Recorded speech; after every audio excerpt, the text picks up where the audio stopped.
All right. All right, guys, welcome to another Saturday event from Pacific Hackers. I see new faces, so welcome for the new ones, and thank you for being here. So my name is Marco Palacios. I'm the president and co-founder of Pacific Hackers Association. And before I start, I just want to say, respect each other. We're a community, so we're in this together. So try to be nice to each other, and yeah. And let me tell you a little bit about Pacific Hackers Association, what we do. So again, we started this nonprofit to fix the main issues in cybersecurity. Number one, diversity, right? We want more people, more women, more people of color, right? Education system. We know that the schools are not teaching the right stuff. By the time the students graduate, they're not really ready to go into the workforce. We're fixing that by providing you that hands-on skills, workshops and stuff like that is relevant, and it's taught by the pros in the industry, right? So, as an example, yesterday event was an amazing one. 3 hours of, like, where else can you get? Nowhere else. And HR, right? So we're still seeing those issues with asking for a junior analyst with a CASSP, right? Well, that what's wrong there, right? In order to have a CASSP, you need to have 5 years of experience in the field. So as a junior analyst is not critical, right? So what we do here, it's, that's why you come, to make those connections, to meet new people, because that's how I got into the company that I'm currently working for.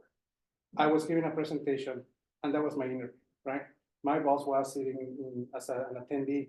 And after that, he said, "Are you looking for a job?" And I said, "I'm open to opportunities." And he said, "Oh, because, I have one." Long story short, 5 days later, I signed a contract with the company, and I've been there for 5.5 years. So I want you to happen the same thing that happened, right? So if you're looking for a job, then start building that confidence, because we're providing this platform, right?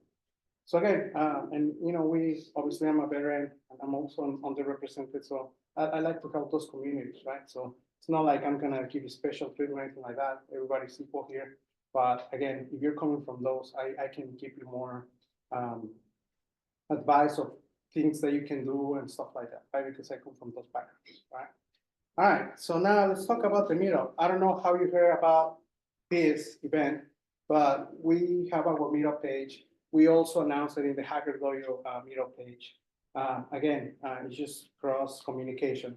So, we meet every month, right? And as I was telling Tom here, since during the pandemic, we were doing events, remote.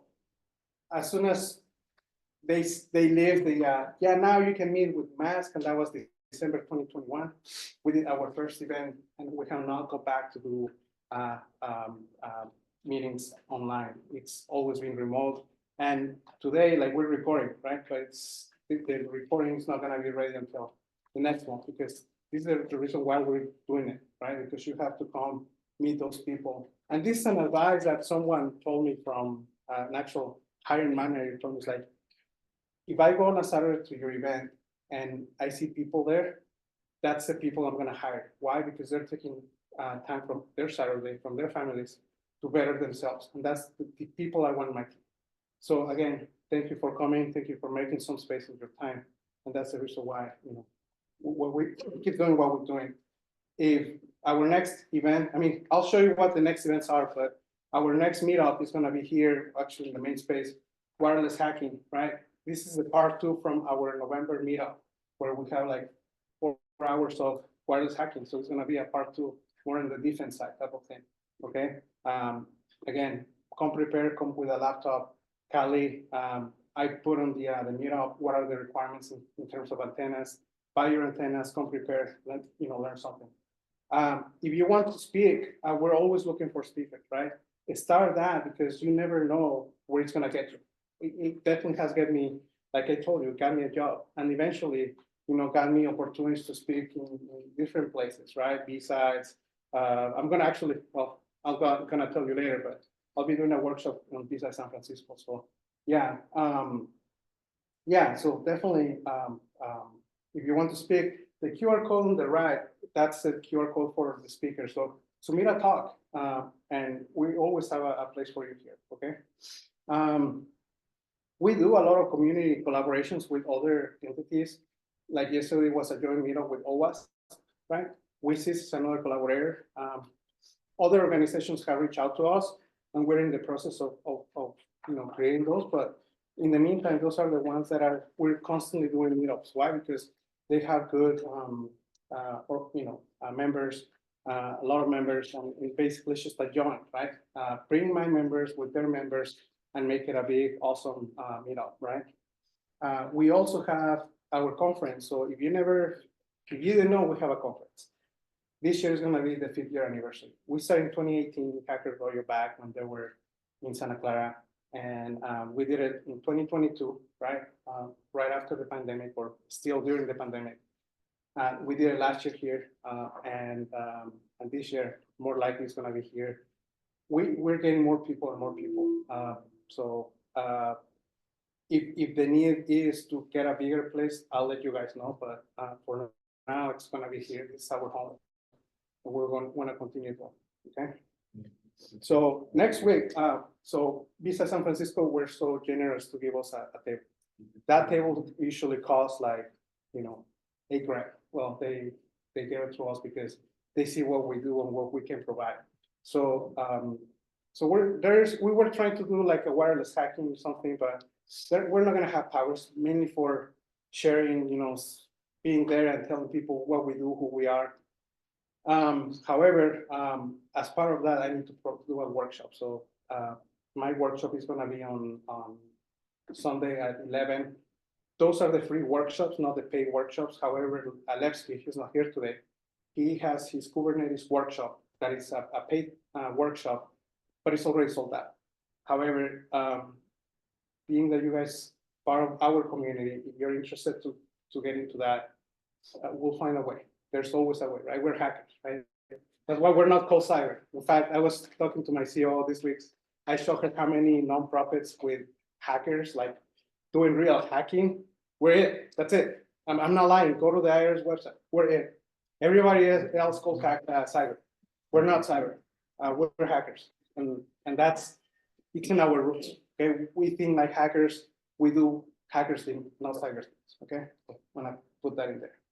And we have our newest event that we just created 2 months ago, and I'm happy to share that it's going very well. It's going to happen on Monday between BSides and RSA. We're having a great panel. It's going to be about AI, but it's basically no more bullshit. Let's talk about real AI, not what people say. Oh, we're doing AI, and you're looking at like that's not AI. So we're going to have the CTO of SafeBridge. We're going to have the CISO from Hidden Layer. I think they won last year the RSA Sandbox.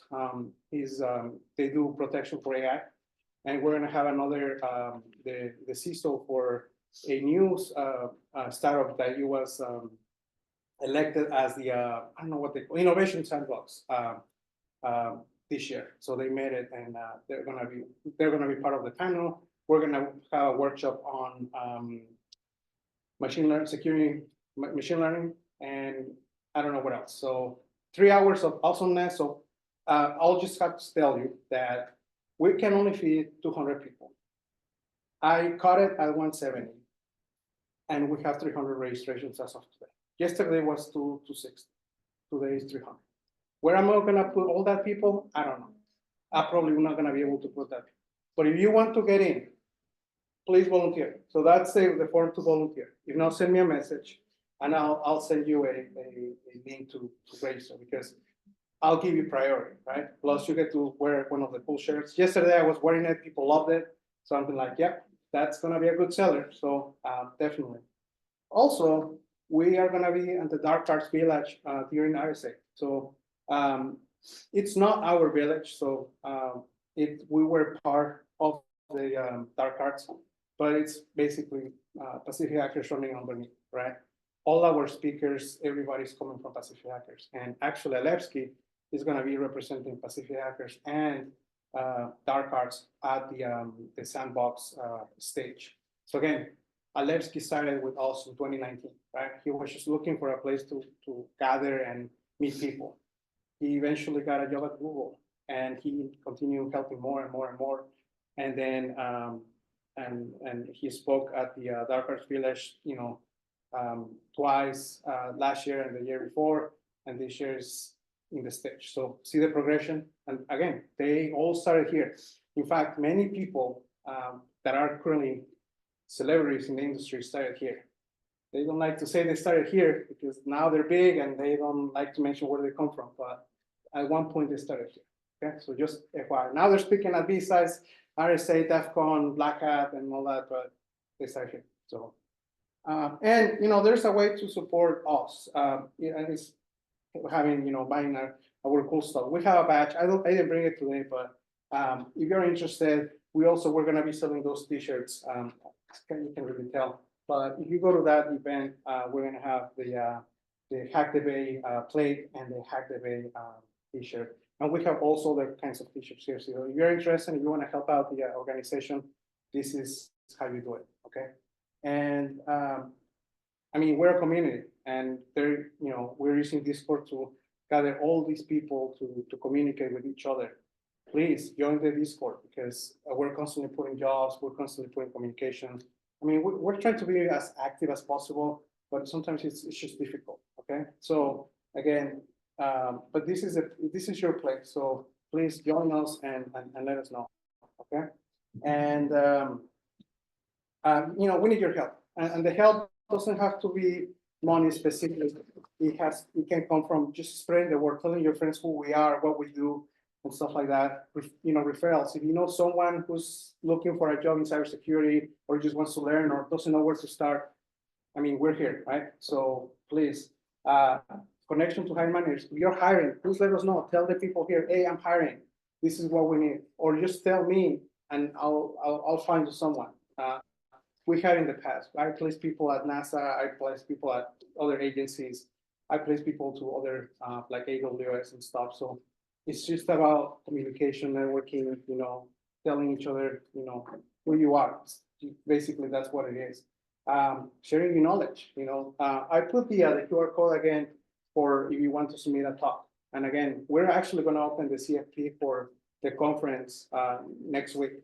So be on the look for that. We're always looking for speakers. And again, our events not just goes local. We have other events, as you can tell, Hack the Bay, Dark Arts, we're always looking for that. But in order to see who you are, what are your qualities and stuff, and how we can help you to get there, well, you got to start somewhere. Well, here's your platform, guys. This is it. And obviously, if your company would like to sponsor, please. My events, and I always like to be transparent about this. If you come to my events, you're not going to get the pizza. You're not going to get the beers. You're not going to get water is actually over there. That's free. Here's the reason why. You come here to get the knowledge. The other meetups, it's because they're sponsored by companies. They provide the pizza, the beer, and everything. Yeah, at that point, it's like, you're only coming for that. And yesterday, I saw the ones who came for the workshop, and I saw the ones that came for the knowledge. Out of like 60 that came up, only like 30 stayed. So that tells you like there's only a few that will stay. They're here for the knowledge, right? So, again, thank you so much for coming today. That's how we're building this community. Okay, and this is how you get a hold of me. Marco at PacificHackers.org, Twitter, LinkedIn. I'm very heavily on LinkedIn, not so much on Twitter, or on Discord. My handle is MarkGraf. So I'm in different cybersecurity Discord pages. So my handle is the same. In fact, at RSA, at DEF CON, I'm a goon, and I'm MarkGraf. So everybody knows me as that. And I just want to thank you to our current and sponsors. We cannot do it without, right? This is an organization, and we're trying to do the best out of it. And not only them, but HackerDojo. HackerDojo has been our partner for many years, right? So and we're going to continue that. In fact, I'm a board member for HackerDojo. I was invited early this year. So again, now I'm putting, giving some time to make this place better. So as you can tell, there's many events just this weekend. They have a hackathon outside for AI. Last week they have a Gen AI conference. There's always something going on. So again, thank you for that. And once again, thank you so much for coming. This is great. Thank you for making some time out of your Saturday. And yeah. And today, basically, we have a great speaker. I saw his profile and I was like, yeah, we need to have this guy here. And so I talked to him and I actually met him at the Cybersecurity Summit, right? Yeah. Yeah. And I said, yeah, definitely that's a talk that I would like to see. And my members are going to appreciate it. So let's see if you have some time. And we were able to put him on the schedule. Sorry for the, so it was supposed to happen last week, right? Obviously, because they have event, they told us like, hey, we overbook you, and is there anything we can do about it? It's like, well, it's not really up to me, it's up to the speaker because I'm flexible. Let me talk to the speaker. Thank you, Tom, for that, being easy on us. But I heard that it was actually better because some people couldn't make it last week anyway. So it kind of worked out. So, but here you are. And now I just want to give the floor to Tom, and I'll have him introduce himself. But I can tell you this is great. Okay, so again, thank you guys for being here. And Tom, I'll pass your computer. So. Thank you.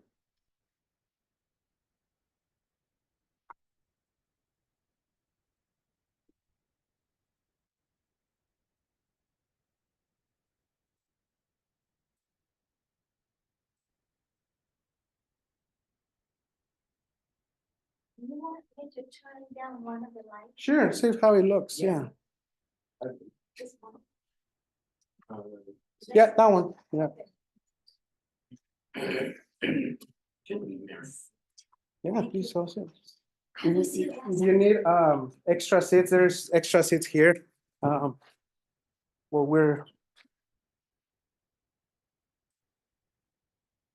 if you want to sit in the front, there's front row seats. There's two others here. Yeah, so please help yourself. How do I do it?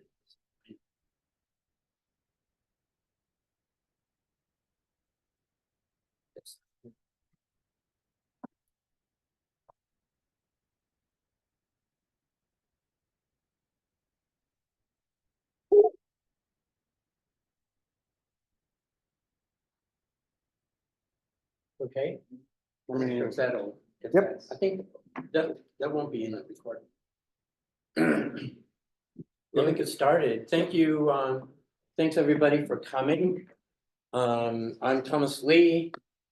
I've been giving this talk all over the United States, forecasting data breaches, especially to ISACA, and you'll understand why in a few slides.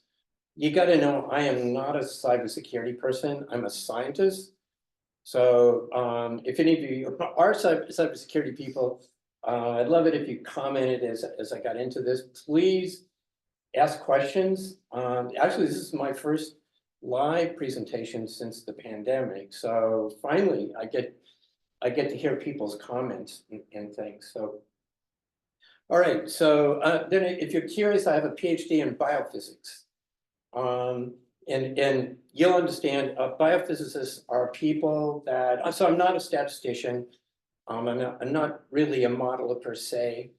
Biophysicists are people that bring together a lot of different data sets to solve really hard problems in biology.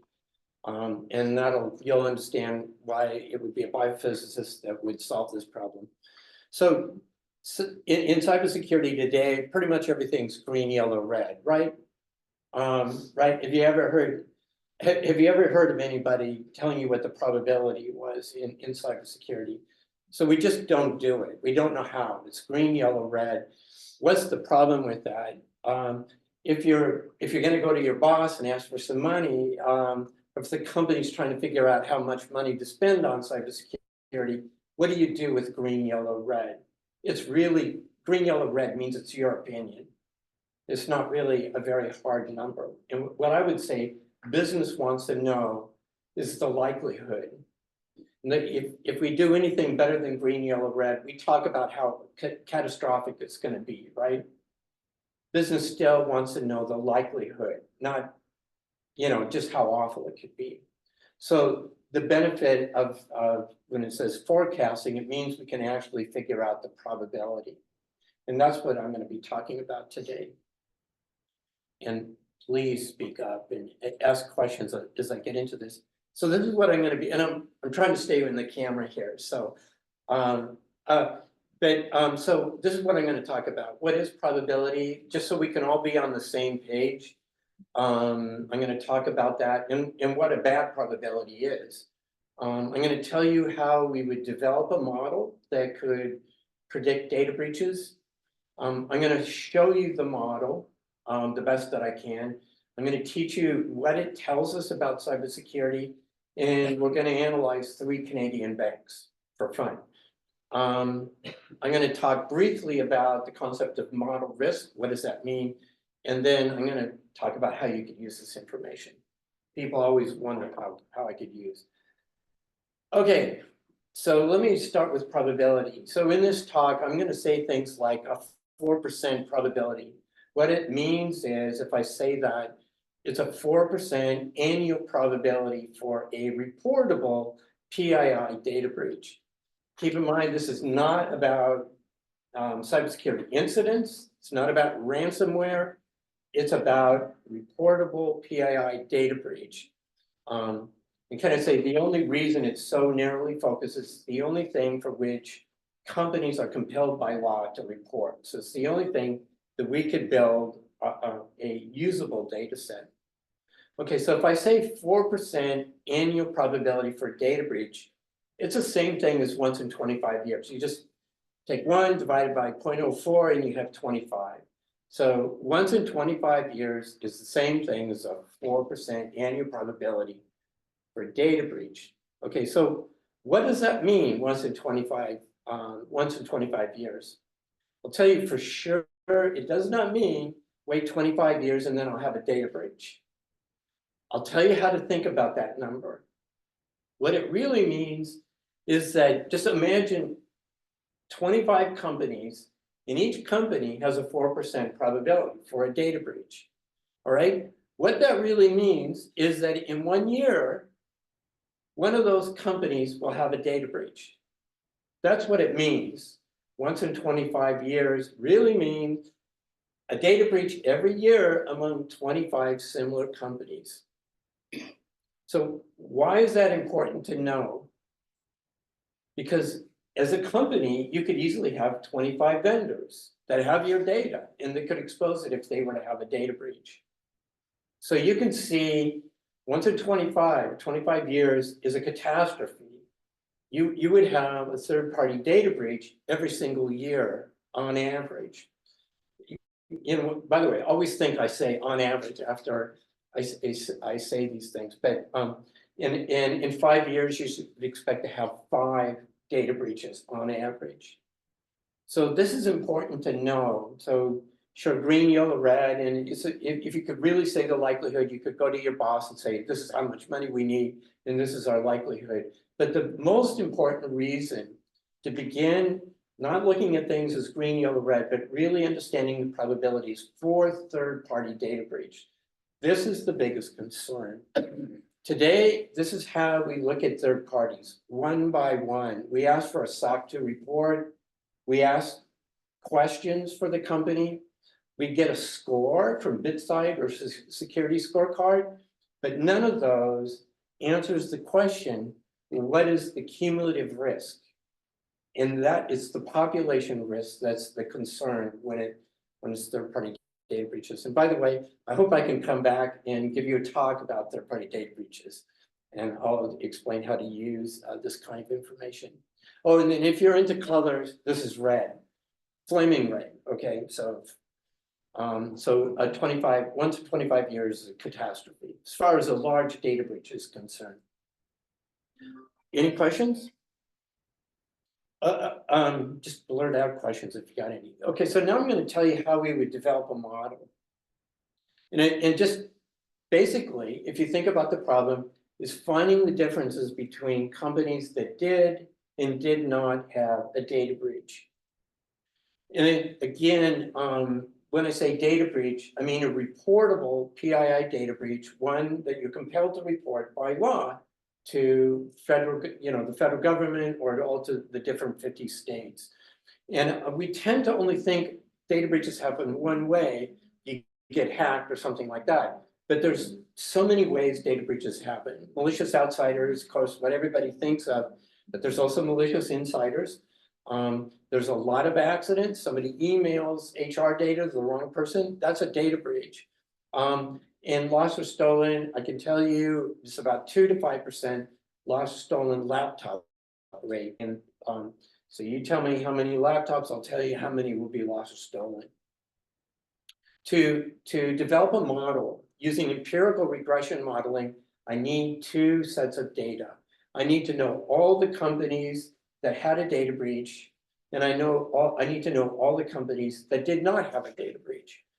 And I can bring these 2 sets of data together, and this becomes my training data set. And just for your information, there's about 3,000 to 4,000 reportable PII data breaches every year in the United States. And there's about 5 to 7 million companies in the United States. So this becomes the training data set. And I got just those 2 numbers, by the way, tell you right away what the probability is. It's a rare event. I know it's in the news all the time. Somebody just mentioned one with Kaiser that probably most people have never experienced a data breach. They are a rare event, about once in 1,000.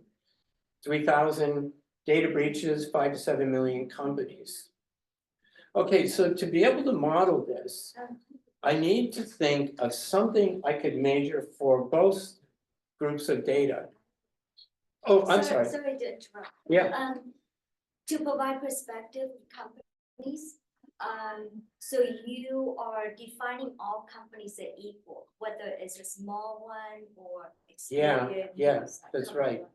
Yeah, and that's important, by the way, to Yeah, in realize, terms of because a lot of statistics. people don't realize most companies are small. Yeah, And so because they can't afford the security. exactly. And I got to tell you, if you look at the questionnaires that are sent out, they're inappropriate for small companies. They're asking questions that don't make sense for a small company. But that's a really important thing to realize, that most companies are small, under 100 people, under 200 people. So that's exactly right. And that's why I got to say, generally, people haven't been able to figure out probabilities. They haven't realized that you need to think in terms of the size of the company. You're smart. All right, so we need to think of something we could measure for all companies. And I'm sure you could think of all sorts of things that you could measure, or that would be predictive, I should say. Cybersecurity controls, right? Maybe the amount of money to spend on cybersecurity probably be very predictive. By just telling you these things cannot be measured for all companies, or even a very small proportion of companies. So that's a no-go just right off the bat. So one of the problems to solve is to figure out what on earth we could measure, that we don't need the help of the company, and we can measure it for all companies across the United States, and really around the world. Okay, a second problem to solve is how many data breaches are there? So I can tell you there is no comprehensive source in the United States. There's a lot of sources of data breaches, but most of them don't even report until 500 people are affected by the data breach. HHS, it's a really good source of data. We use it, but it doesn't even make the data public until the breach is over 500 people affected. And the problem with that is 70 to 80% of data breaches are smaller than 500 people affected. So just like that, you're missing 70 to 80% of data breaches. So that's a second problem to solve. There's more, but these are the 2 I thought I'd focus on. Okay, I'm going to tell you how we solve problem number 2. Okay, this is a magic source of data, Maryland Attorney General. Why Maryland Attorney General? Because they require reporting and they make it public all the way down to one Maryland resident affected. I don't know if you can see the screen. If you squint, you can see right here, this one says 3 Maryland residents affected. So now Maryland only represents 2% of the US population. So you're thinking, you know, what good is Maryland? But just if you think about it statistically, any data breach that affects more than 50 people is very likely to affect somebody in Maryland. So it's really a wonderful source of data. If you look, it's really not a database per se, but it's just the legal notifications that have been sent in by either the company or a law firm hired by the company. If you squint, you can see it says 675 residents in Maryland. All right, so we code this. By the way, I'm the CEO of Vivo Security, and we code this data. And here's just kind of a sampling of what it looks like. So we record the company that had the data breach. We record the state that it happened, the number of Maryland residents. You know, you can see that these are data breaches that are happening all across the United States and really around the world. And so this is an incredible sampling of data. Okay, so because we're just silly scientists, we wondered, could we predict the number of data breaches by state? Like I say, these are breaches happening all over the United States that are affecting somebody in Maryland. And we wondered if we could predict that. I mean, up at the top, there's Alaska. There's 5 data breaches that came from Alaska. If you're wondering, by the way, what on earth is going on in Alaska that they would have a data breach that would affect people in Maryland, I happen to know for this particular year, one of the data breaches was the Alaskan Iditarod. They had a data breach, can you imagine? And it affected somebody in Maryland. But anyway, okay, this is a tangent, but could we predict these numbers? And we were surprised to discover that we could. Anybody want to guess how we could?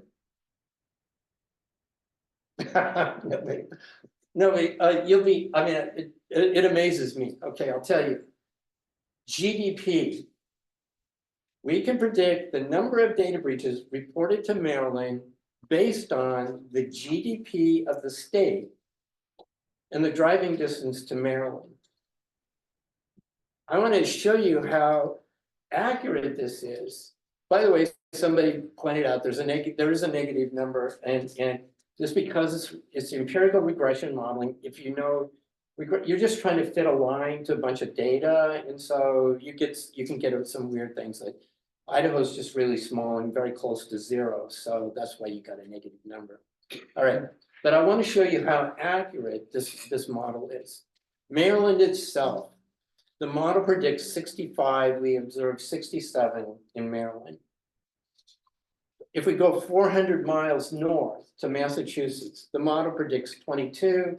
We observe 21. Let's go across the country, 1,400 miles to Texas. The model predicts 57. We observe 55 data breaches reported to Maryland.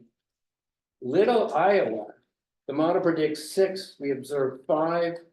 And clear across the country to wonderful California, the model predicts 97, and we observe 99. This is amazing. And it's just a prediction based on GDP and driving distance. And I want to point out that we have every type of economy here. Oil, Texas, agriculture, Iowa, and California, technology. It doesn't even matter what kind of business is going on. It's just the economic activity.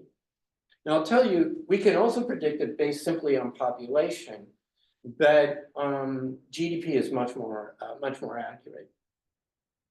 Okay, so why would the driving distance to Maryland matter? Any ideas? Anybody? I'll tell you why. Because a lot of data breaches are local. They're like a local dentist office or a local CPA or a law firm or a small bank that's local. So as we get further and further from Maryland, it's less and less likely to affect somebody in Maryland. So that's really interesting. It's kind of like a distance filter. It doesn't mean Maryland is some evil place and as you get closer, there's more data breaches. It's really a distance filter. So that's really cool because That means I've got a model here. If I set the distance to 0, is if Maryland, if the state is right on top of Maryland, I now have a forecast for the number of data breaches by state. And here it is. So I've just set the distance to 0. So as an example, Kansas, the model would predict 56 data breaches in Kansas. And with 9 of them affecting somebody in Maryland. Okay, so remember the problem we wanted to solve is how many data breaches are for the country. All I have to do is add these numbers up. And here it is. 3,000 data breaches with about 771 affecting somebody in Maryland. So that was one of the problems we had to solve. So, but another point I want to make, people keep bringing data breaches to me and I don't know, I guess they think I'm going to go, oh my God, another one. You know, they're so predictable. We shouldn't be surprised. We should do something about it, but we should stop being surprised. Another one, it affects 80 million people. It's expected. And we can even say why it's expected. So data breaches are very predictable and we can do something and we should. And I'm going to give you some ideas on what you could do. I don't understand this, you're setting the distance to 0. So the model has, you know, we've trained a model on the training data set, which is the Maryland data and the GDP. So now we have this model, which is just really a calculation. Now we can feed the same data into the model, but one of the factors is the driving distance. We'll just set that factor to 0. Oh, you dropped that very. Yeah, we keep the variables in the model, we just set the It's value to 0. 0. Yeah, So it doesn't impact. and now it becomes a model that's forecasting the actual data breaches for the state, the total ones. Okay, so now remember the first problem to solve is what on earth could we possibly measure? And I'll just tell you, it's people.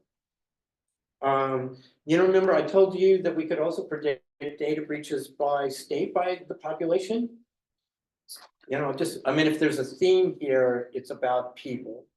So here it is. Now I've hidden part of the slide, but these are the people or the head counts that we can count for a company and we can calculate probability for data breach.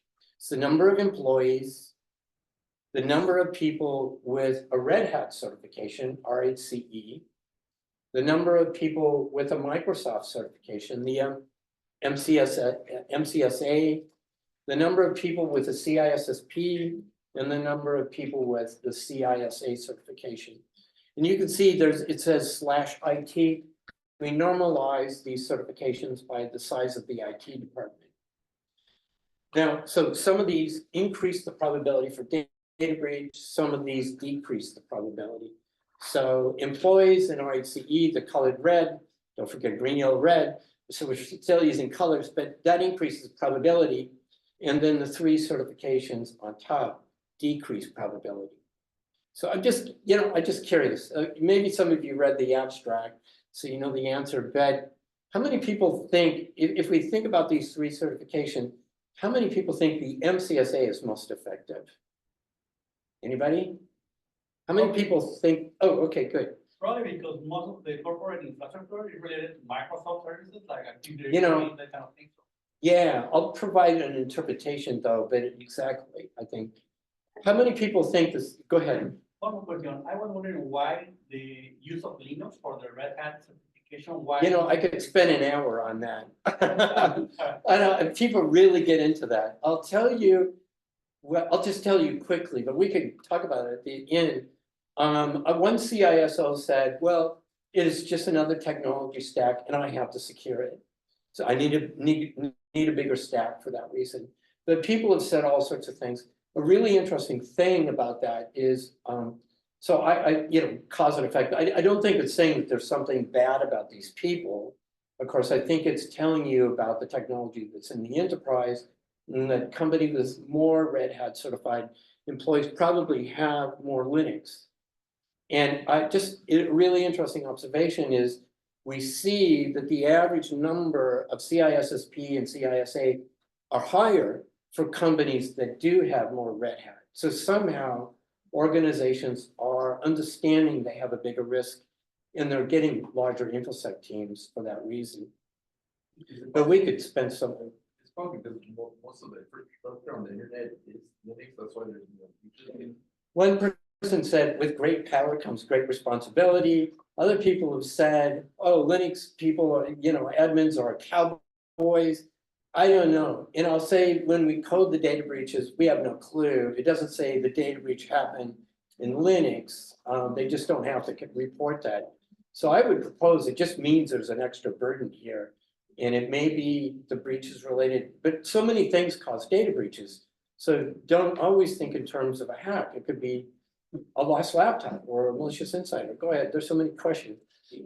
Is there do you have a slide for or a data set that correlates the number of attacks with the actual eventual cost of the attack to the company? We have another. I mean, these numbers are interesting, but they're, say that I'm a project manager, right? I'm not myself a coder. But I work with lots of coders and security folks, right? I'm not gonna be, I mean, if I'm going back to my management and asking for a security budget, they're gonna say, how much is this gonna cost me? Yeah, I haven't got to that. Right, and so that's. I just showed you, I'll answer that. Okay, all right. And separately, I just we wanted do. to- yeah. I'll just tell you, separately, we have modeled the cost of a data breach. We've been invited to present our models to the Federal Reserve. I can tell you from a modeling perspective, empirical regression modeling, the cost goes up by the square root of the number of people affected. And one lawsuit can double the cost, but that's a whole different talk. This talk is only about probability, but I do break it down by data breach size, and just gotta wait a few slides. And data breach type, right? It's gotta be like. We find that there's two types of data breaches as far as costs, either malicious outsider, and that's 5 times more costly than a data breach caused by any other method. That includes lost laptops, malicious insider, or accidents. Go ahead. Yes, I missed the part about the head count. Does this take into consideration remote workers? Nowadays, I can't, people yeah. and- Yeah, so that's a good question. So one thing to keep in mind, it goes up by the log of the number of employees. It's not like this is a precision calculation. But then when we apply the model, I have no idea when we're collecting the data whether people are remote or not. So we don't consider that. But I would propose that and when some companies use the model directly on them, they will ask me to include part-time, full-time, remote, you name it. And what they usually do is take the part-time and use that as a half of a head count. But so those are the good HR questions, I can tell you. The you'd HR be- data. Beg your pardon? This is HR data. No, What, we can CIS? collect this information. We have models in the back end that are much more complicated. We can collect this from job sites in different ways. I could talk to you later about that, how we can collect the data. But yeah, we use models. In fact, we use the HR size to help get an accurate assessment of how many employees the company has. Let me ask you, we want to get through this. All good questions. How many people think CISSP would be the most effective certification in reducing data breaches? Anybody? How many people think CISA is the most effective at reducing data breaches? Anybody?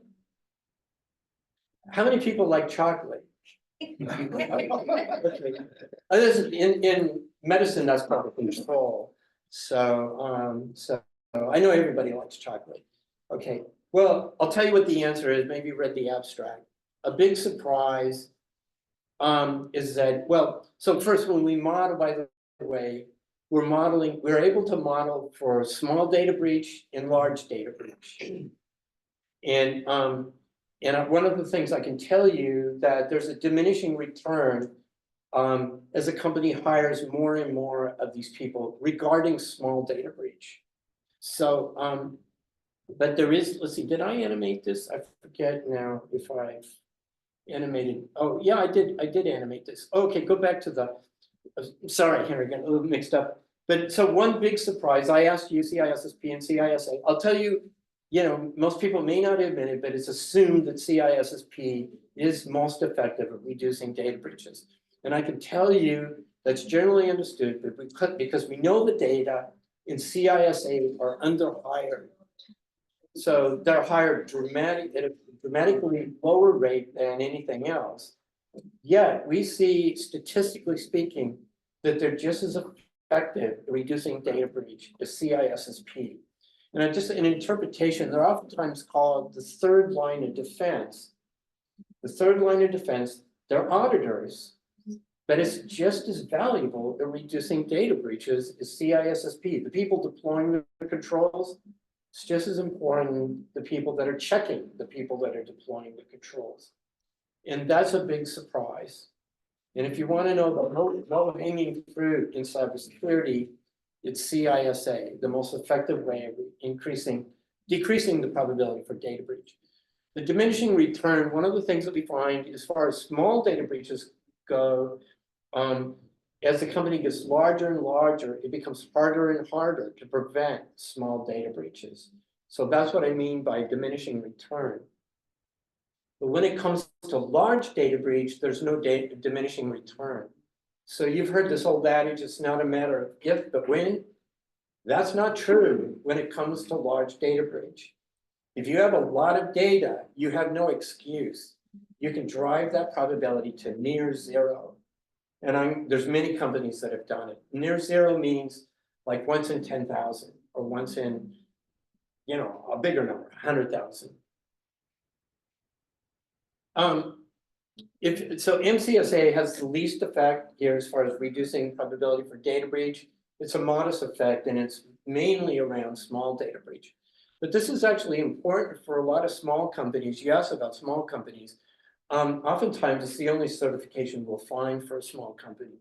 And from a modeling perspective, that you would say makes a big difference.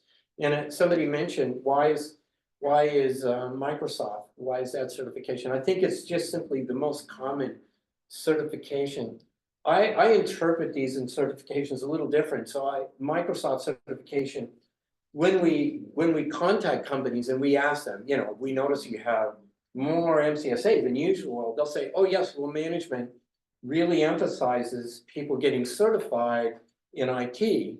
And so I interpret MCSA is just meaning management values training. And they tend to hire people that are certified.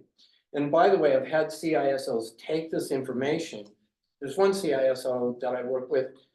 He's a military person. He says everybody in the military, everybody has to get certified in the system, whatever it is that they support. And he wants to see that in his IT department.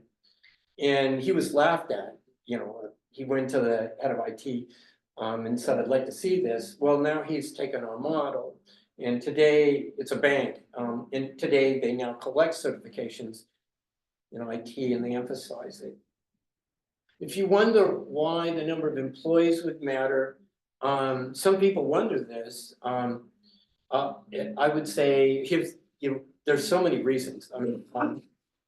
First, the more employees, the higher the probability for a malicious insider.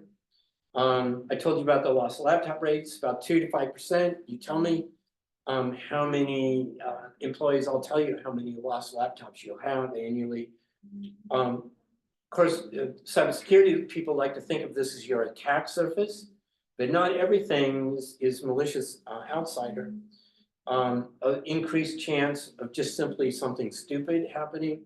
And finally, we see more employees, more vendors. I have other observations.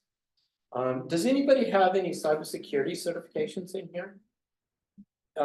Okay, I know you're SANS. What's your certification? I'm just curious.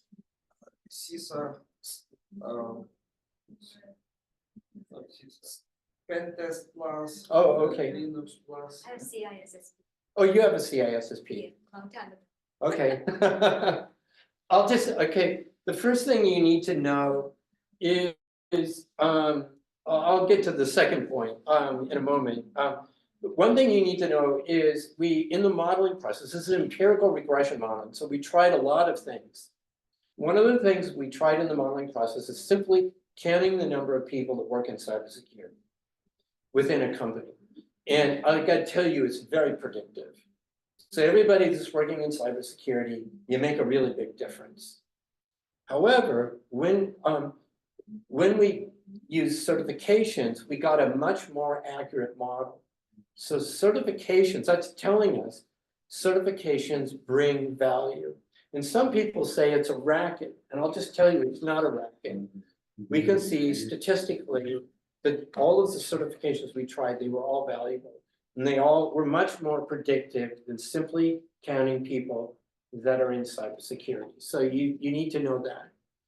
Another thing you need to know is that every single certification in cybersecurity that we tried a lot, they were all very predictive. They reduce probability for data breach when we look at it from a model perspective. However, when we put it in a model with CISSP, they no longer increase the accuracy of the model.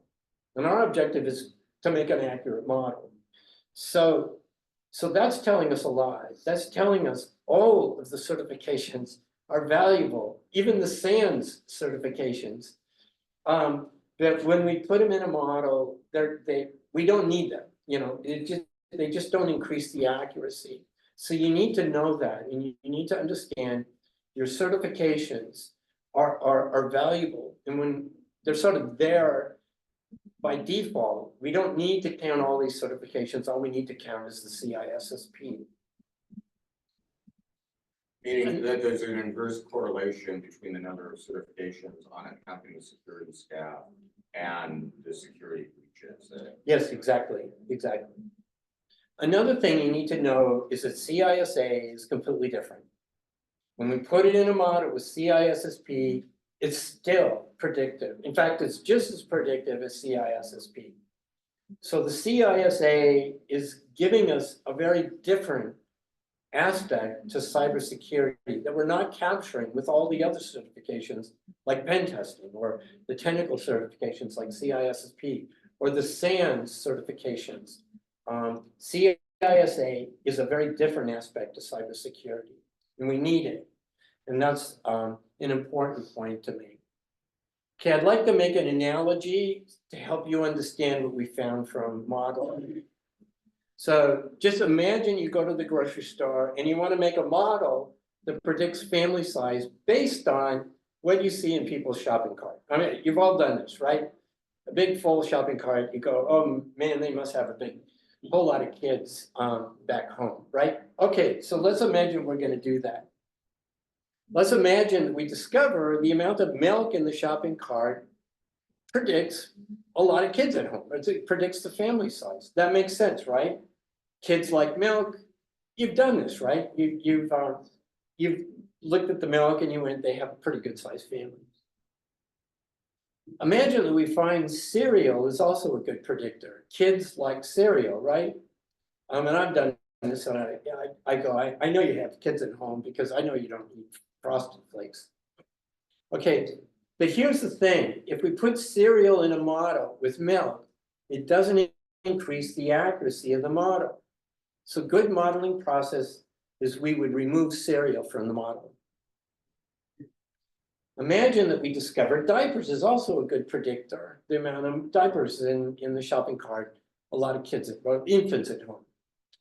But what's interesting here is that when we put diapers in the model with milk, diapers are still predictive. So we'd keep good modeling practice, we'd still keep diapers in the model. So what's going on here?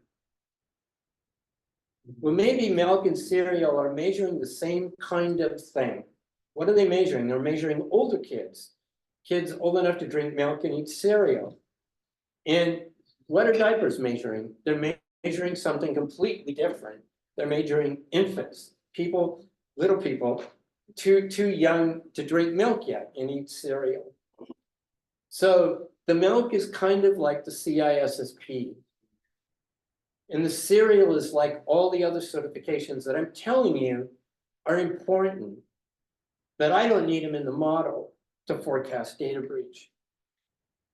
And the diapers are like are like the CISA. And I don't mean that they have to clean up the mess afterwards, but they're giving us a very different aspect to cybersecurity, and they're really important.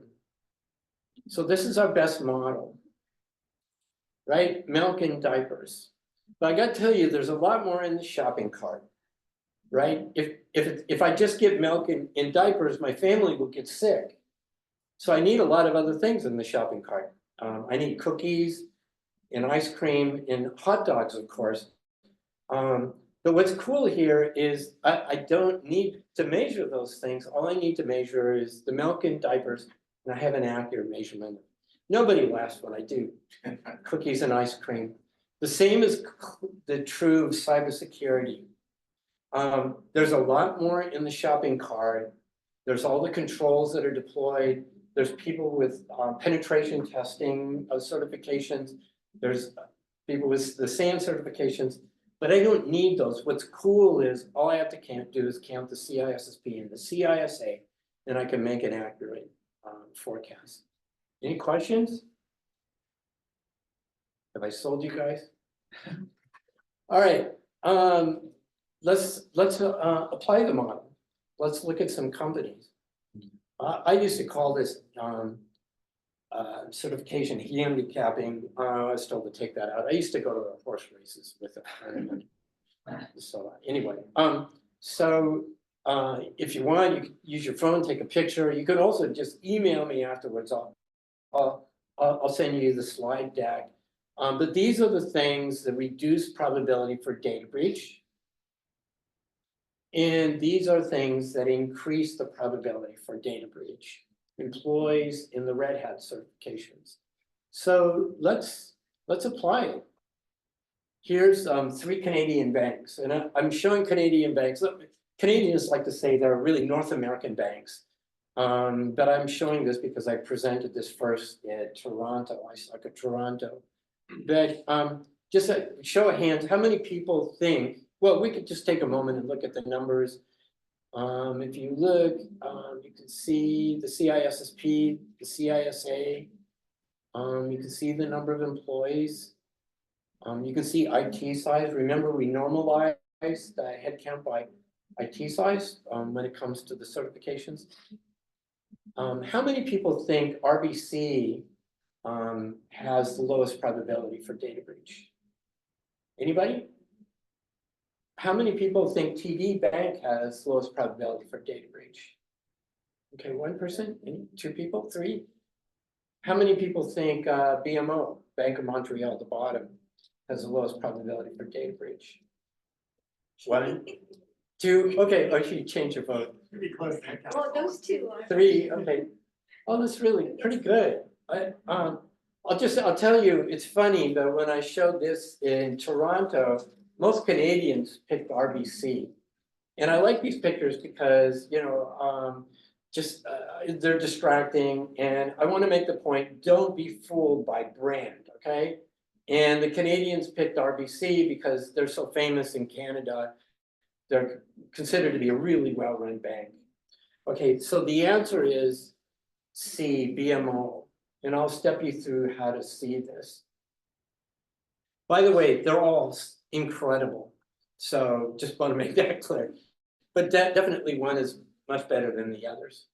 Okay, so here's how to read the things that I'm showing you. So these are, I've taken the numbers, I've plugged them into the model, and out have popped the probabilities. So for each one of these banks, the top row is the size of the data breach. You asked about the data breach size at the beginning. The way to read those numbers are 1 or larger, 10 or larger, 100 or larger, and so forth. The second row is the annual probability for a data breach. And the third row is just the inverse of that, you know, so they mean the same thing. So that 20% means once in 5 years, for example.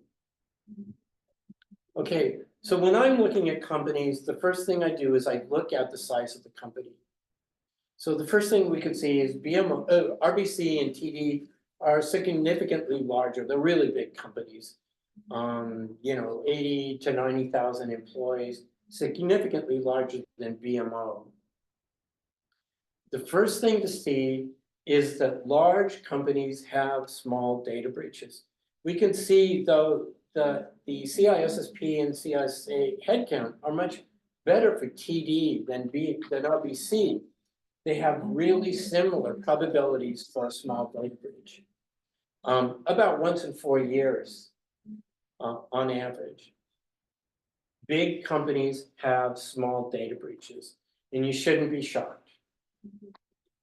Okay, but when we look at BMO, we can see they can much more easily handle the probability for small data breach. So they're much better, twice as good as RBC and TD as far as a small data breach. So I was talking about the diminishing return. Here it is. So these large companies, they can just keep hiring, and it's really, really hard to prevent a small data breach. But you know, when you mentioned Canada, that's why I picked it. That's why you what? That's why I picked it. Oh, Also the okay. size and the geographic location. But we find no effect on geographic location, by the way. And I would predict that this model would pretty much apply for any country, just first you could figure out how many data breaches. Just give me your GDP and I'll tell you how many data breaches. Well, the reason because we talk about PII breaches, and those are usually happening at the retail end, at the customer end, right? Well, It's more likely that the phishing occur. So it doesn't matter whether the CISSP designed the best strategy, the best architecture, it's the people at you're the thinking of very a small end. data breach. Yes. That leak the information that allow the attacker to penetrate the system. But also, don't forget, this is not just about hacking malicious outsider attacks.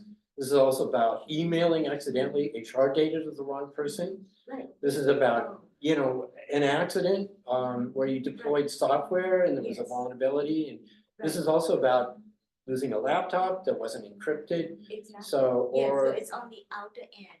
It's Yeah, the real yeah. breach rather than the network. I agree with you. Again, I'm not a cybersecurity person. So I just make the observation, but I think you're exactly right.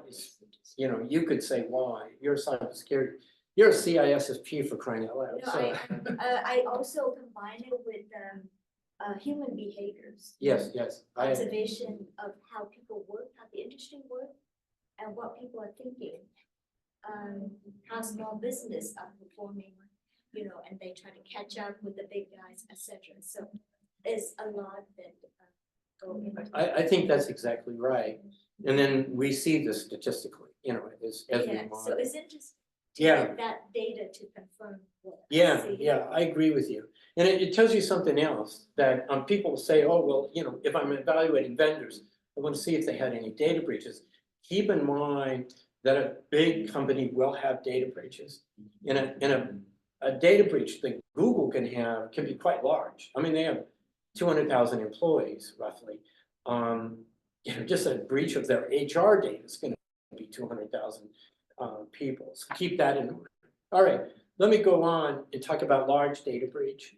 And I plotted the normalization of the CISSP on CISA and MCSA by the IT size. And here you can see it better. You can see TD's almost, not quite, twice as good as RBC. But when we look at the probability, the difference is much more dramatic. It's 5 times lower probability for TD. So a point here is it's very sensitive to the team size when you get to large data breach. If we look at BMO, it's 8 times lower probability than RBC. And you might wonder why, because look, I mean, it's not even as good as TD. But BMO has a much smaller population. I mean, it's a much fewer number of employees. And so they don't need as large a InfoSec team to offset that risk. And as companies grow larger and larger, if you set the security budget based on some proportion of IT, the risk is going to increase as you grow. Really, if you want to have the same level of risk, you actually need a larger budget as the company grows, if that makes any sense. All right, so take home here is large data breach is very sensitive to CISSP and CISA, but I interpret CISSP as the InfoSec team size, and CISA I interpret as the size of the audit team. And this is important to know when you look at companies. Go ahead. So we have all these nice graphs and with very detailed report, one person breach, 10% breach, but can you compare with real data? Because This is from real data. So we've taken all the companies in the US, all the data breaches over the years, and we've trained an empirical regression model off of it. So what you're looking at is a prediction based on an empirical regression model that has been trained on actual data. Does that make sense? I don't know, like when I see one person breach, I can tell you, like every week somebody will send something personal to wrong person, and you once in 10 years. No, it's like every day. Yeah, you're working at, I had somebody in Toronto say, I told them, they're rare data breaches. Reportable PII data breaches are rare. And she said, oh no, everybody I know has been in a data breach. Everyone she knows is in a big company. She's in BMO. And everybody she knows is in TD and RBC. So you must work in a bigger company. I'll tell you, in the smaller companies, 1,000 employees, 500 employees, they may never have experienced a data breach. And I just tell you the numbers. It's about 3,000 data breaches in a year, reportable PII data breach, not security incident, not ransomware, but one that requires by law you report it. There's about 3,000 to 4,000 annually, and there's 5 to 7 million companies in the United States. So that tells you, you might say, well, maybe they're not all reported. Maybe that's true. But those that are reported, it's a rare event. I don't disagree. I mean, you must see a lot, but you're in a bigger company, most likely. Oh, and then I just want to make a point, green, yellow, red, if you're into numbers, this is green. All three of these banks are superb. All right, I want to talk a little bit about the accuracy in the banking industry. They call it model risk. What is the risk from using the model? How accurate is it? I'm going to go really fast here because I don't want to run out of time. You should know that there are guidelines. The Federal Reserve puts out a guideline, for example, for banks to use on how to assess models. So in a bigger bank, all models are assessed. And I'm just showing you the model validation team for TD is over 600 employees. So in the banking industry, they take models and model accuracy very seriously. A lot of the people will have masters or PhDs in statistics that review models. We do conform to the US guidance SR 11-7, and our models have been validated in banks. Each bank will validate a model themselves. And the Canadians have a more recent guideline. I'm just showing you theirs. It covers AI and so forth. Some people want to know the accuracy. I'm going to give you 2 ways. One, you don't need to be a statistician. It's really easy to test the model. The easiest way is to test it with your vendors. So take a set of vendors and apply the model. The model calculates all the way down to 1 person affected. And this is actually a vendor list of 50 vendors. I've hidden the rows. This is an Excel spreadsheet picture. I've hidden the rows, and I'm just showing you the vendors that had a data breach. We can sum all the probabilities together, and that gives us a forecast. You were saying they happen all the time. You're right, when you look across a whole lot of companies. With this set of vendors, 50 vendors, we forecast 2 data breaches per year on average. And if we look at the historical data breaches, that's what we see. You can see Best Buy, Microsoft has data breaches, even AWS has data breaches. So they match. And this is just one quick way to test.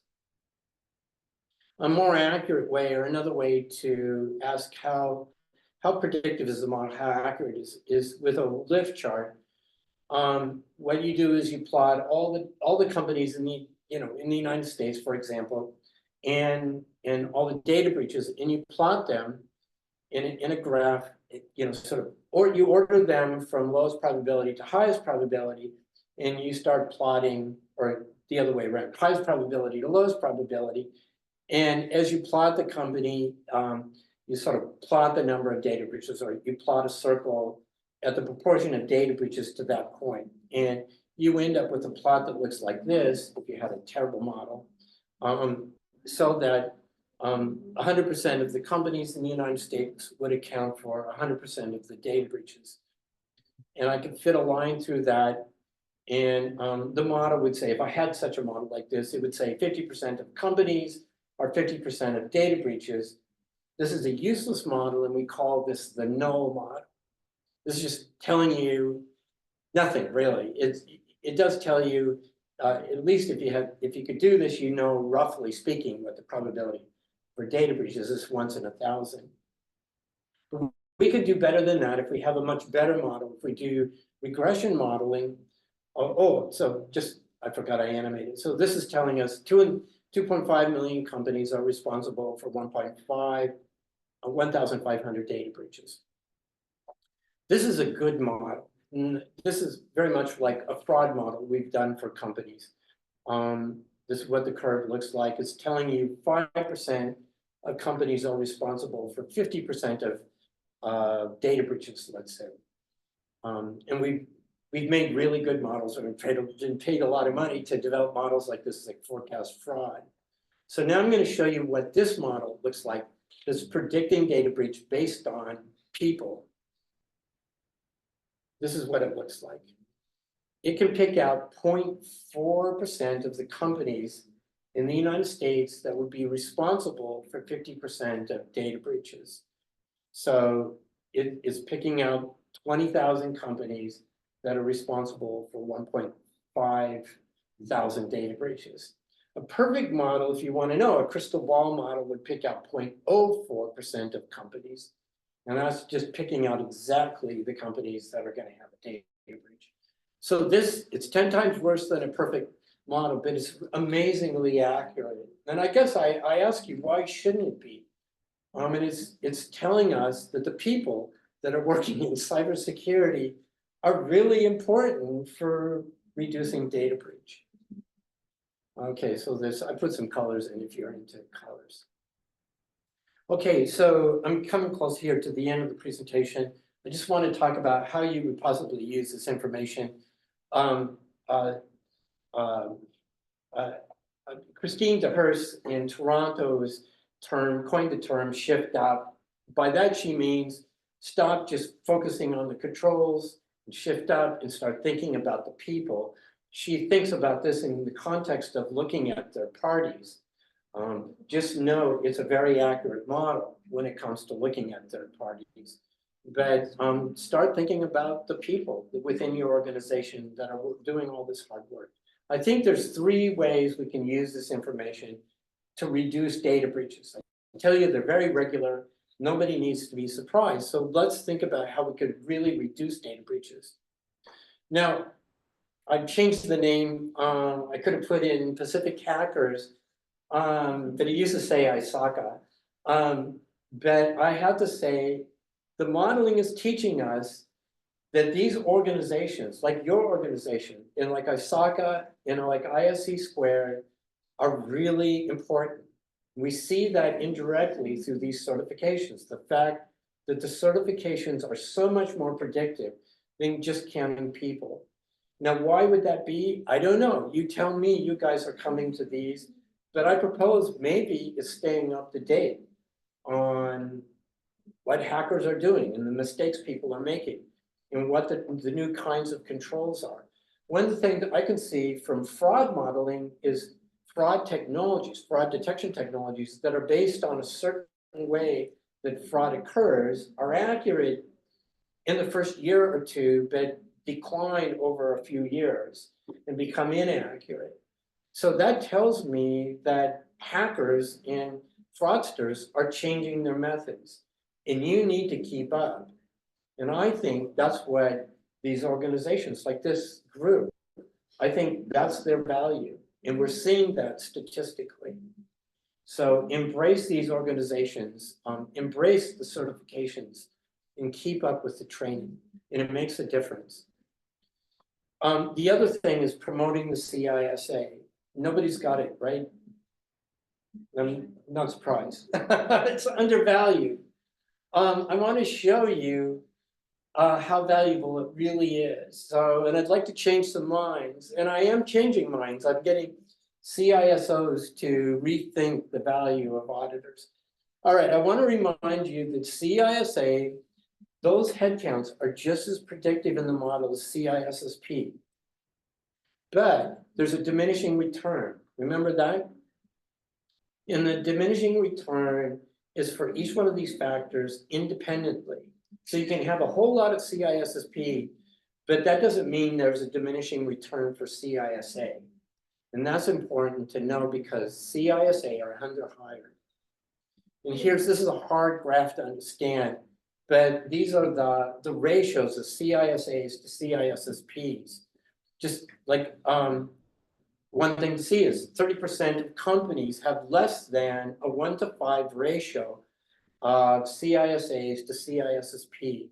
A really easy number to just take home and remember is 50% of companies are less than a 50% ratio. That is a 1-to-2 ratio of CISAs to CISSPs.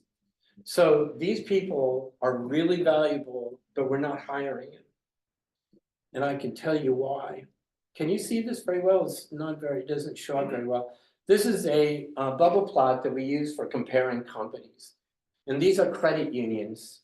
And this is comparing these credit unions for probability of a data breach affecting 1 million or more people.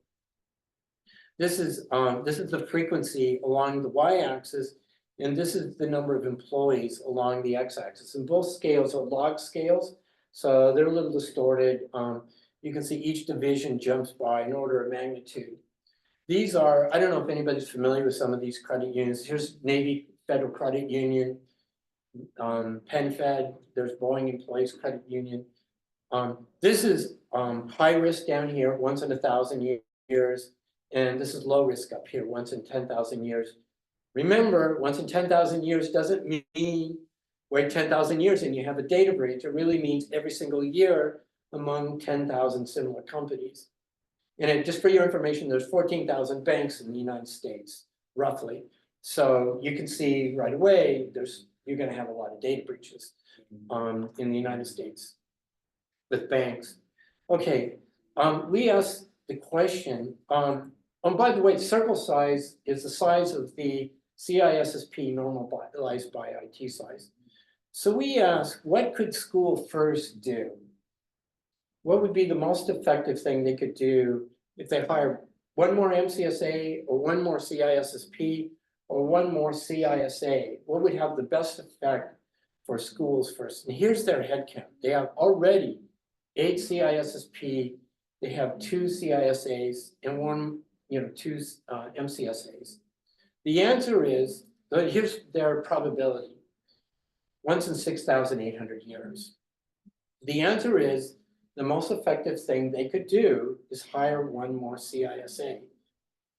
And can I say the reduction in probability is dramatic, a 44% probability reduction.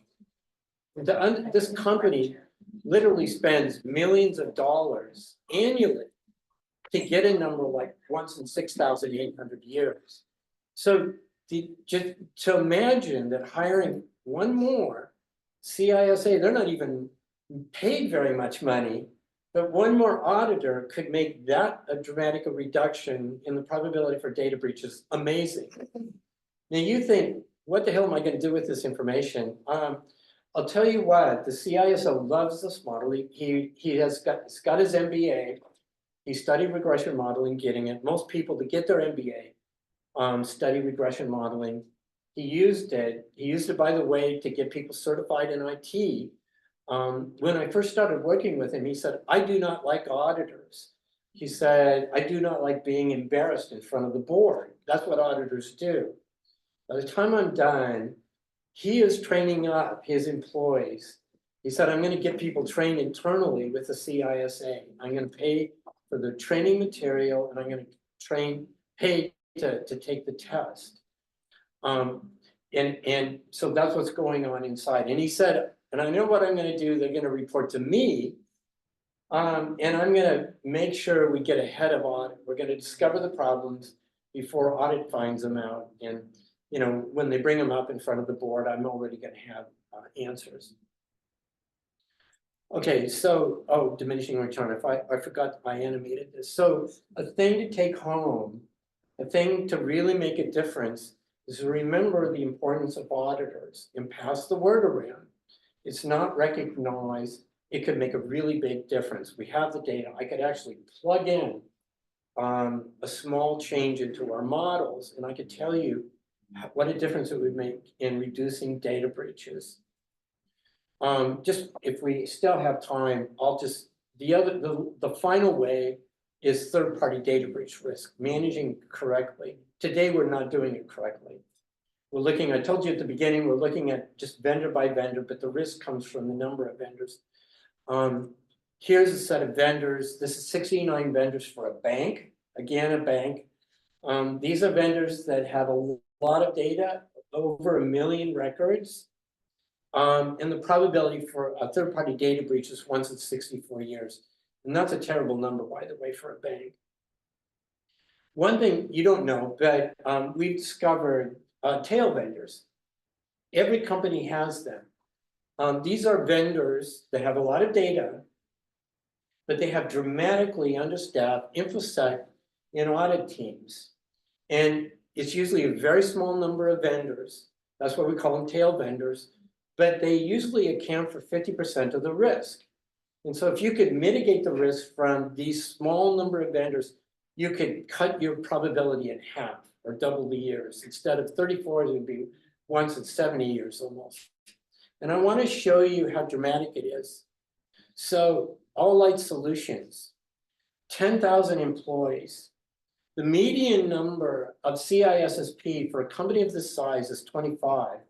Median, that's a C grade, right? Average, you know, an average score in school is C, right? So that's just a C. They have seven CISSP where the median is 25. I mean, is anybody surprised? I mean, I'm flabbergasted. And by the way, they did have a really big data breach, and it's just the last couple of years. Okay, Nice Actimizer. This is a fraud detection company. They're plugged in to the banking web interface for lots and lots of banks. They have an incredible amount of data. There are 3,000 employees.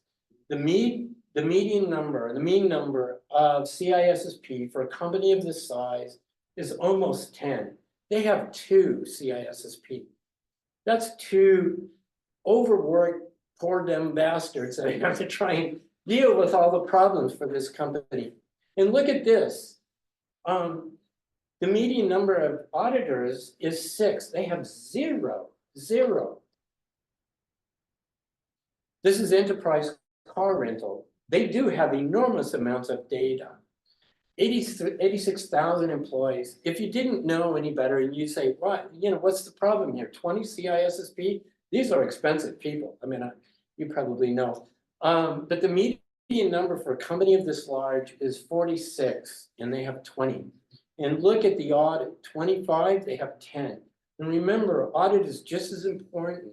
These are the people, you know, you say you've done pen testing, the auditor's the one that's gonna come and make sure it really happened.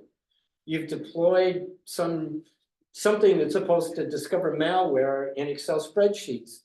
And you say, I'm done, boss, I did it, just as you said, I got it done by yesterday. The auditor is going to find out if you really did deploy it and what percentage of the employees. That's what audit does. They really verify that things have been done. So this is one of the ways we could really make a difference and reduce data breach.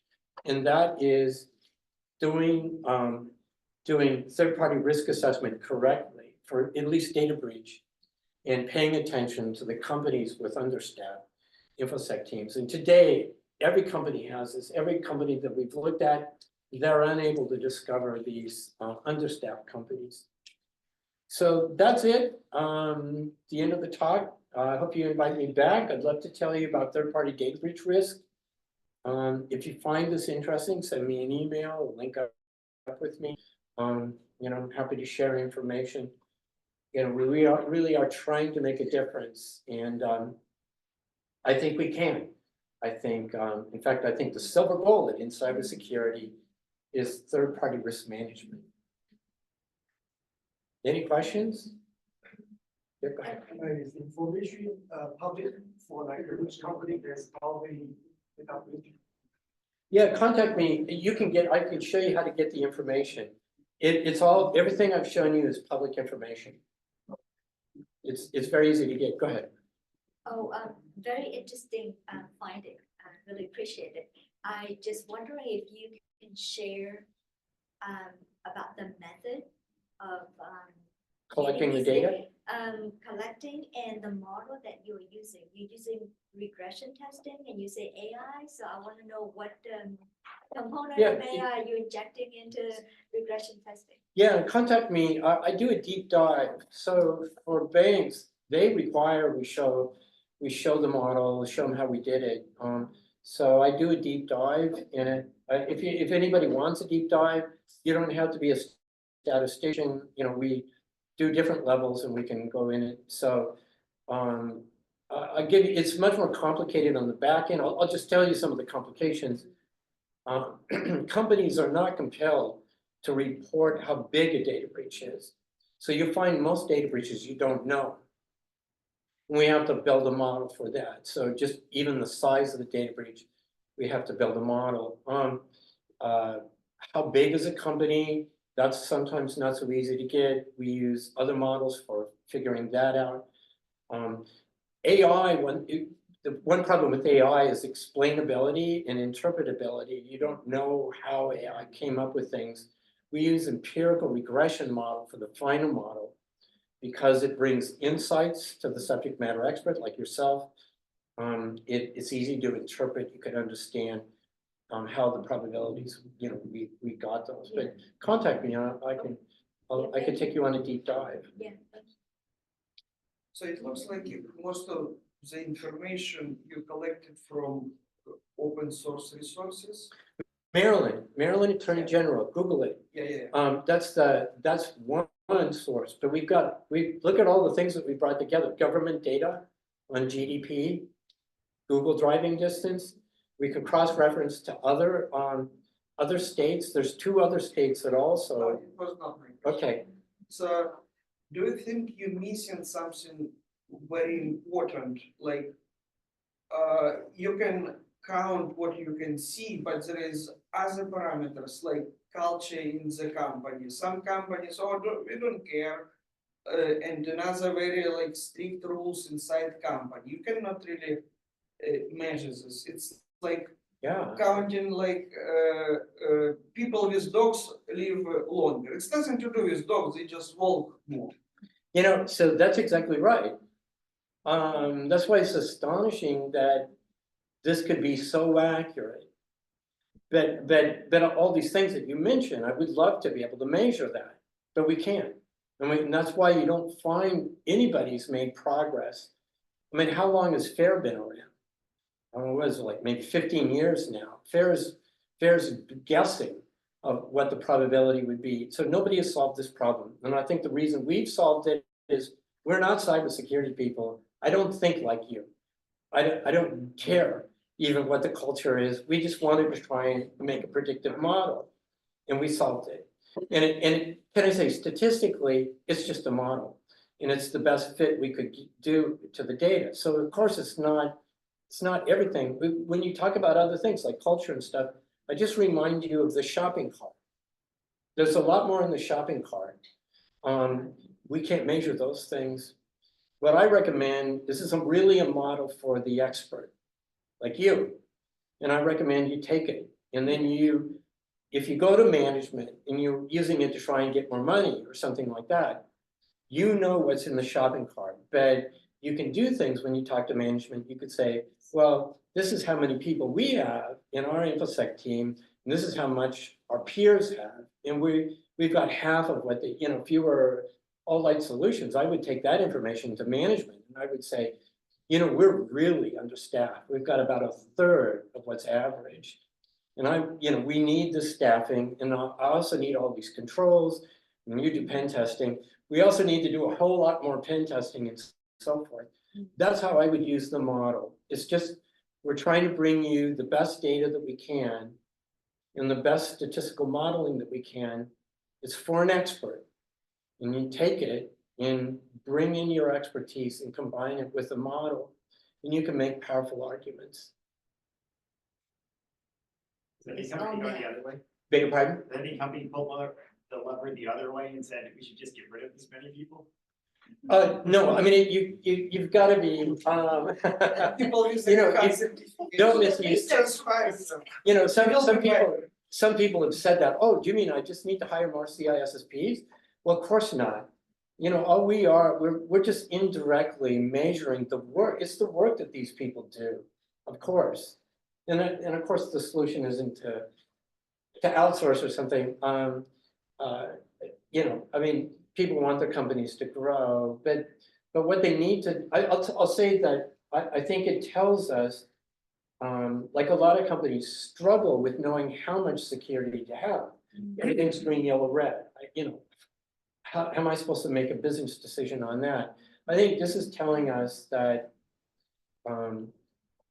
what we see is most companies do have good security. It's a very small number of companies that don't have sufficient staffing.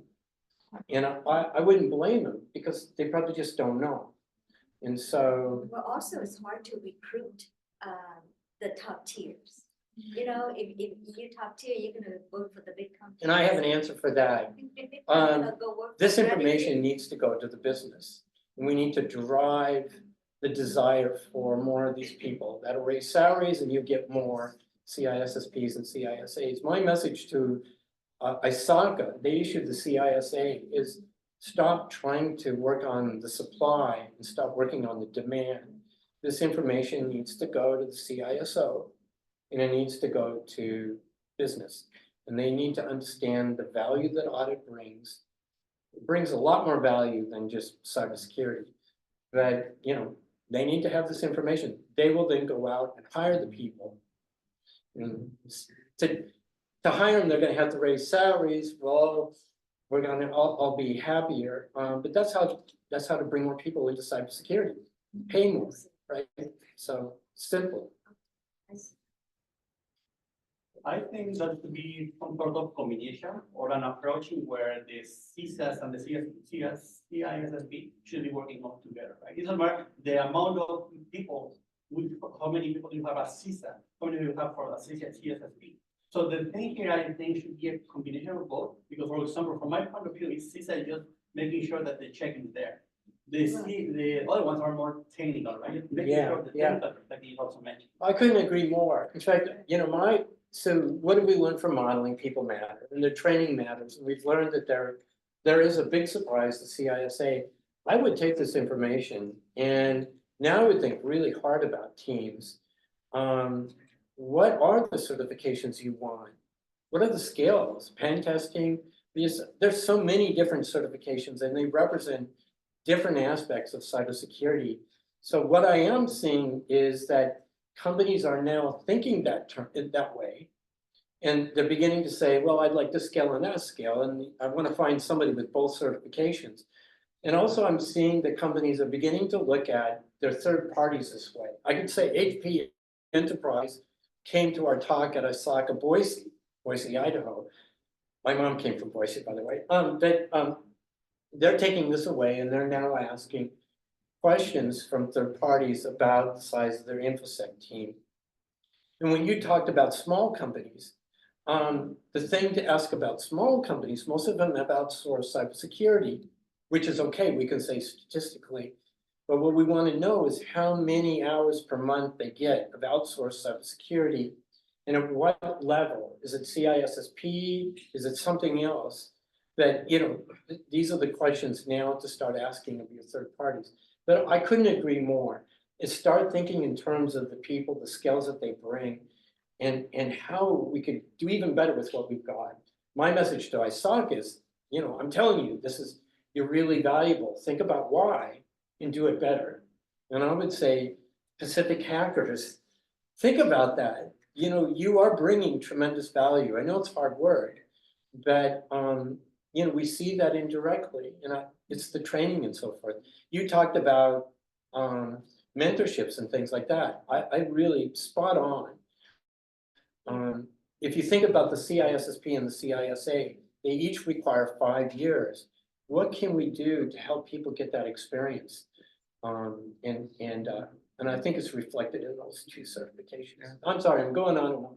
No, that's fine. I don't get to talk, interactively. I've been doing all Zoom calls or Zoom meetings, so it's really nice to get the feedback. And on that too, you're talking about certifications, CISSP requires CPEs, right? So I don't think I actually announced it, but by attending here, you can earn CPEs, right? I should tell people more about it. So if you need CPEs, please let me know, because. Yes. I couldn't agree more, and I think that's part of the value of research too. Yes, for continuing education, so that's what. Remember the fraud We need detection. 40 hours per year, which is the minimum. We do a lot more than that, but that's how much we are required to report to maintain the certificate. From a consultant, from an employee standpoint, the data that you provided tells me that if I were going to go for a security certification, I would go for a CISSIP, because I'm much more likely to get hired. I would go for it just because it pays more. So what the argument you're making, I could see would be compelling for like a chief operating officer of a company who's like, how can I reduce my chances of the security breach, especially if I'm in healthcare or some, where it's PHI, or in financial services where especially customer data can subject you to all kinds of liabilities, right? I think this is also valuable for the CISO, or the CIO, depending on how big the company is, because I'm seeing CISOs use this data. I mean, it's so easy to compare yourself. Look at the bank slide. I mean, and this is actual bank that we worked with. Right. I mean, they love this. Of course, they wanted to see they were the best, but and then a business person, they may be asking, why do I have to be this high? Maybe I could be more down here. But you're right. It's this is really valuable information for business. They don't need to know a thing about cybersecurity. They'll totally get that insufficient staffing matters. And what we find is average is really good. Average is like once in 10,000 years. So for a very large data breach. And it's valuable for the CISO to make an argument and to compare his or her organization to their peers and make an argument for a bigger budget or not. So that graph looks only at the companies directly? Say it again? That graph only looks at the companies directly? Yes, yes. So they also have vendors though? correct? That's exactly right. So do you have a breakout where you do a vendor analysis? The biggest, the weakest area in the model is large data breach. There's a couple of reasons for that. One is they're much more rare, so there's much less data for modeling for a really large data breach. But another is, I know from the data that most large data breaches are third-party data breaches. And I can tell you today, we're doing third-party data breach wrong. We're not looking at the number of vendors. We're looking only vendor by vendor. And so if you imagine that we're approaching the problem incorrectly, why would hiring more CISSPs and more CISAs make a difference for third-party data breach risk? So I think what we're seeing from the modeling perspective is the model's probably weaker for large data breach because third-party data breach is such a big deal for a lot of companies, and we can't measure that like we're doing with these headcounts. That information is proprietary.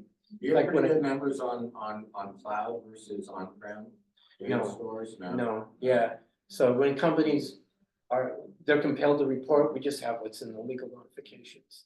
So for us, it doesn't matter, we don't care, we just tried to build a really good model for probability.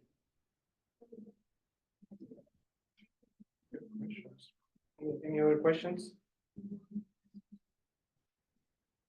Just when, I will say that having a larger InfoSec team may make a difference for third-party data breach, because I'm learning as I work with companies that really good companies really manage third-party data breach well. I'll give you an example, BMO, I showed you BMO.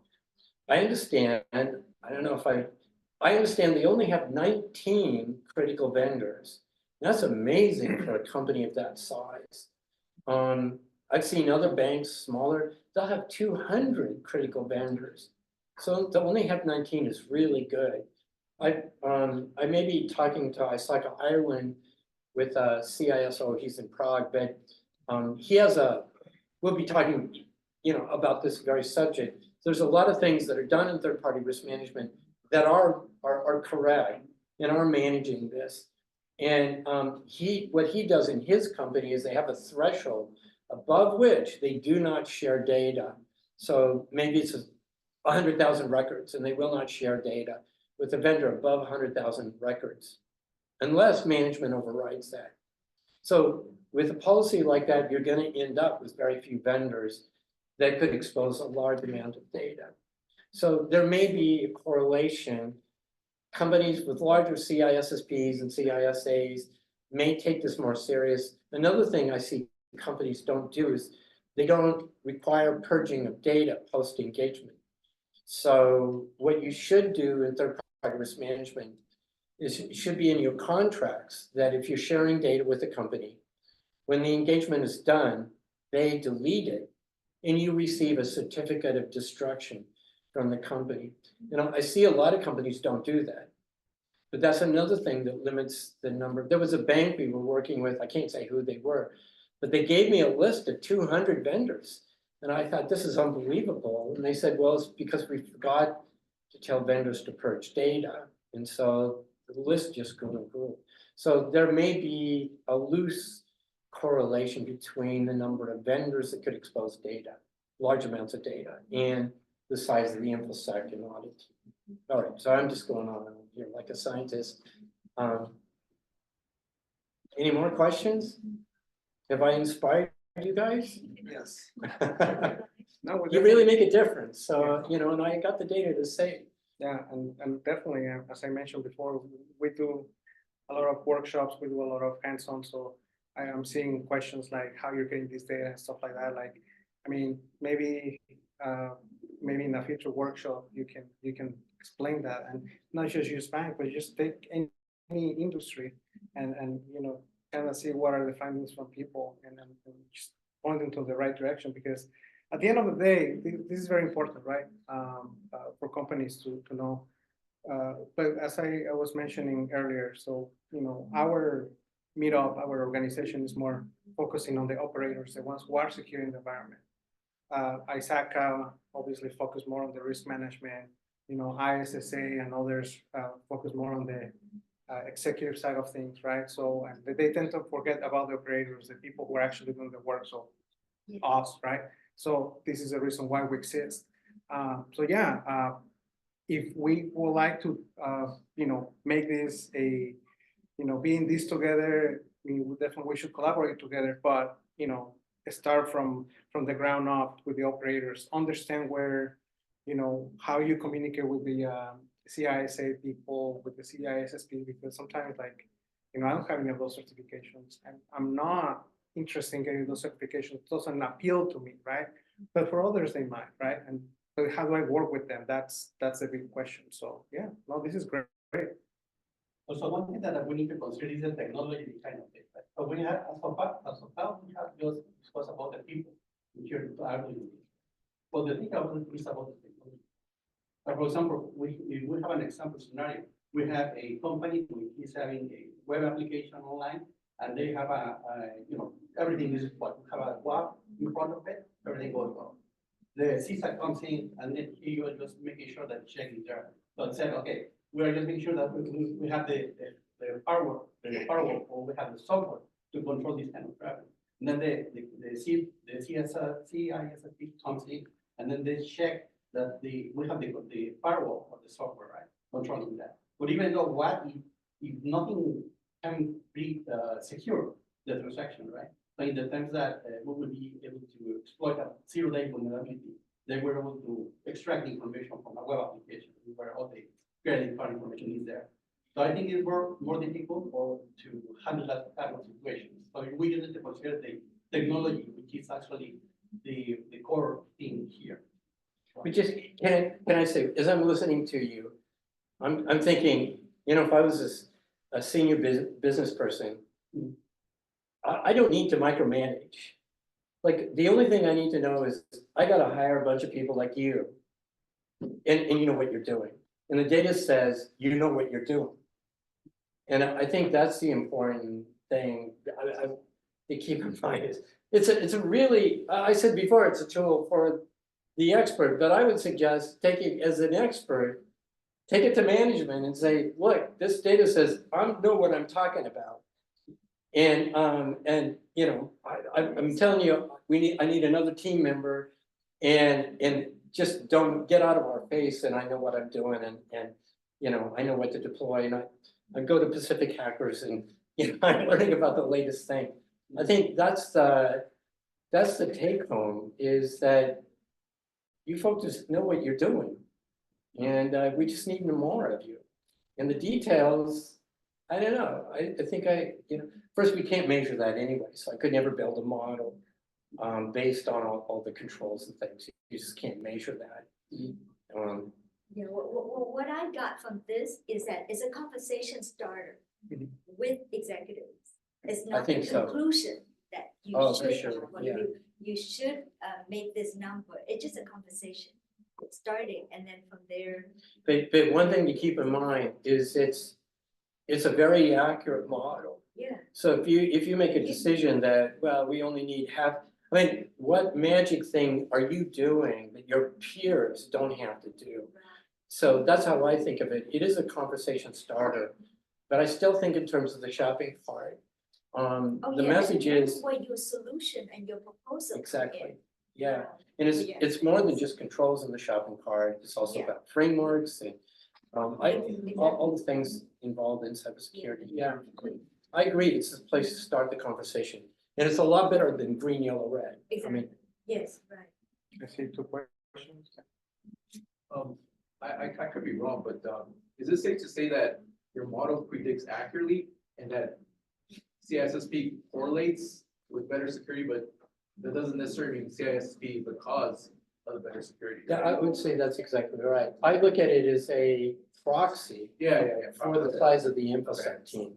When I look at a company like, let's say Wells Fargo, Yeah. which has, I don't know, close to 1,000 CISSP. If you start looking for the other certifications, they're all over. I mean, you'll see the SAN certifications, and these are harder to get and they're more rare, but it's just a proxy. Okay. And that's the way I like to look at it. Yeah, I'm just concerned, like, maybe something like higher up, like, you hear this talk and be like, okay, you just need more CISSP, which. Yeah, that's- It's too simplified. But you know, I'll just say business people are really smart. A lot of them are very, very smart. A lot of them have MBAs. They've gone through modeling as part of MBA, you know, getting an MBA. So they won't be stupid and they'll understand it, but you can just state it. You could borrow my slides. They still have 1, 2, 3 RF. I haven't paid for it. But yeah, but it, like you said, it's a conversation starter. It's baseline, and you build from there. Yeah, The exactly. model, real life is complex, you can't model It really everything. is. And just as you said, I mean, it really does get down to the controls, but you know, it's like Eisenhower in World War II, you know, at some point, you need to step above it all and sort of plan at a very high level. And this is giving you a very high level look. It's telling you people really matter in cybersecurity. And it's telling you the other thing is audit. Well, I think it's telling you IT certifications matter. People, the training. If I had AWS, I would make sure people are trained in AWS. You know, if I had Cisco firewalls, I'd make sure they were trained in Cisco. So that's one take home. It's not as big of an effect, but then I would make sure I had the technical CISSP. It doesn't have to be just CISSP, but I want that level. And then missing in most companies, audit, and that's the verification. So I would want to see that I had audit. It's less expensive, and it's going to bring a lot more value. But I think that's what it's telling us. You keep reiterating that model is very accurate. Did you try to compare with HS, like healthcare data breaches? It's more than 500, but still for 500 you can. Yeah, It should be very, Yeah, very similar. we have to. In fact, we go to HHS data breaches to make up for, I mentioned only 10% of data breaches. We know the size. A lot of that comes from HHS. They are required to report how many people. So yes, and the other sources, and you can cross correlate. So if we see a breach in Maryland, we can see how big it is. We can look at other states and see how many people were affected, and that also begins to zero on how big that data breach really was. All the sources are really valuable. We bring together a lot of data. That's why biophysicists, One more question. yeah. So is there anything we can do like to start evaluation? Or do we need to contact you, or is there like free tier, just like put your number of employees? You will contact us. We work with a lot of different people. We're the model supplier, so we've got the model, we collect the data, we maintain the model. So you can contact me. There's another company, they're offering our models combined with their services. They're called Segal, SEGAL. We just presented it in San Francisco with them, and they're collecting additional data. So they're collecting hours for companies that have outsourced. They're collecting many other certifications as well, just because they feel that that's important for people that, for experts. So in the talk that I'm gonna give for third-party data breach risk, I'm gonna talk about this basic concept that is a cumulative risk. It's from the number of vendors. A lot of people don't understand that. And I'm gonna talk about the third law of, the third axiom in probability theory. And the reason I'm looking at you is it's also the third axiom of, I'm going to mispronounce it, conglomerate. I forget how to. Yeah, it's a Russian mathematician that introduced the theories in 1933. They are the foundation in statistics, and I need somebody to teach me how to pronounce the name of this mathematician, because the point is, it's not an opinion that the risk comes from the number of vendors. It really is, mathematical. It's something you can prove mathematically as part of the theory. So I got to talk to you afterwards. Questions? So I'm not Russian, I'm Ukrainian. Don't- Yeah, but you probably could. You just say it. For the record. You can pronounce it better than I could. Yes. Kolmogorov. It's still not right. I know this. I'm looking at it, and then I try to listen to some YouTube to try and hear other people pronounce it. Anyway, but it is in my other presentation. So. Well, thank you guys for Yeah, sticking thanks in.